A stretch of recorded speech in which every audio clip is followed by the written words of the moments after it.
Hallo und herzlich willkommen. In diesem Video zeige ich, wie ich ein Aquarium für meine Garnelen einrichte, die sich stark vermehrt haben und deshalb ein neues Zuhause brauchen. Das Aquarium ist ein einfaches 60 x 30 x 30 cm Becken mit 54 Litern, das ich mir im Internet bestellt habe. Das Video, in dem ich es vorstelle, verlinke ich jetzt rechts oben in der Ecke. Das Aquarium steht auf einem selbstgebauten Regal, in das darunter noch ein 25 Liter Becken passt. Das Video über den Bau verlinke ich jetzt auch rechts oben in der Ecke. Gefiltert wird das Aquarium mit einem HMF-Lufthebefilter, der mit einem Kompressor angetrieben wird. Das Video, in dem ich das System vorstelle, verlinke ich jetzt rechts oben in der Ecke.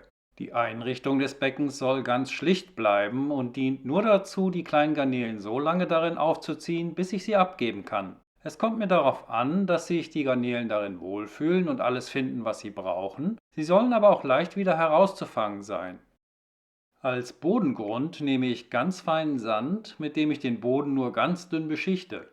Futterreste und alte Blätter sollen sich nicht darin vergraben können, sodass keine Faulgase entstehen. Nach meiner Erfahrung lieben die Garnelen es, jedes Korn einzeln umzudrehen und den Biofilm abzufressen, und je feiner die Körner sind, desto besser, denn dann können sie auch von ganz kleinen Garnelen durchsucht werden. Beim Verteilen des Sandes braucht man sich gar nicht große Mühe geben, denn die Garnelen werden bald eine glatte Fläche geschaffen haben. Ich achte nur darauf, dass vorne an der Frontscheibe kein Sand hochsteht, damit sich dahinter keine Algen bilden können.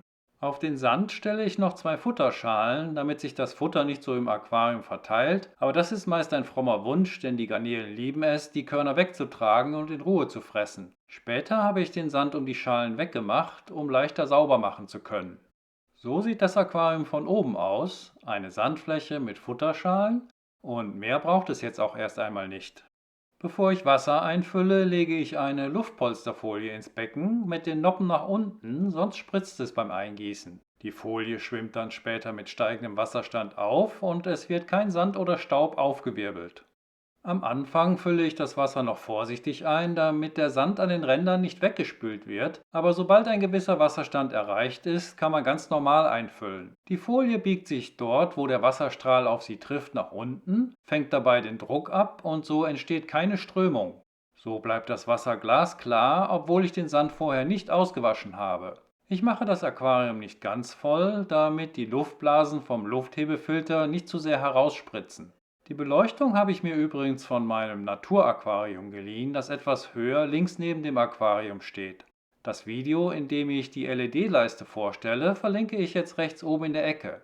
Für das Garnelenbecken habe ich mir dann später eine andere Lösung einfallen lassen. Darüber kommt dann irgendwann auch noch ein Video. Jetzt kann der Filter eingeschaltet werden und so kommt etwas Bewegung ins Becken.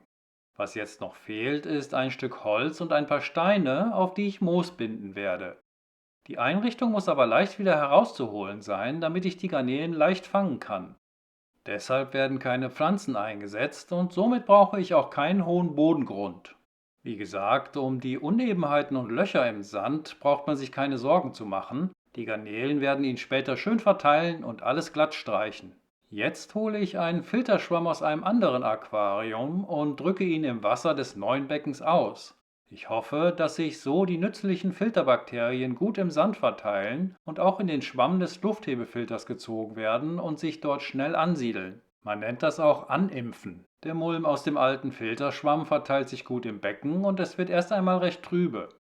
Von oben ist nach einer halben Stunde immer noch eine leichte Trübung zu erkennen. So bleibt das Aquarium jetzt mindestens 2 Wochen stehen, um den Mikroorganismen Zeit zu geben, sich zu vermehren.